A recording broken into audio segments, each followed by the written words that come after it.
அனைவருக்கும் வணக்கம். இன்றைய காலகட்டத்தில் விவசாயம் செய்வதே சவாலாக உள்ள நிலையில் விவசாய விளைபொருட்களை பாதுகாப்பதும் அதைவிட சவாலாக மாறியுள்ளது. விவசாய விளைபொருளானது சில சமயங்களில் மனிதர்களாலும் வீட்டு விலங்குகளாலும் காட்டு விலங்குகளாலும் பயிர்களுக்கு சேதம் ஏற்படுகிறது. இதை தடுக்கும் பொருட்டு சோலார் மூலம் இயங்கும் மின்வெளியை அமைத்து தருகிறோம்.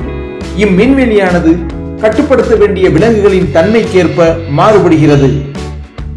மனிதர்கள் மற்றும் வீட்டு விலங்குகளாகிய ஆடு, மாடு, நாய் ஆகியவற்றால் ஏற்படக்கூடிய சேதத்தினை கட்டுப்படுத்த சாதாரண மின்வெளியை, அதாவது 6 அடி உயரத்தில் 8 வரிசை கொண்ட மின்வெளியை அமைத்து இவற்றை கட்டுப்படுத்தலாம்.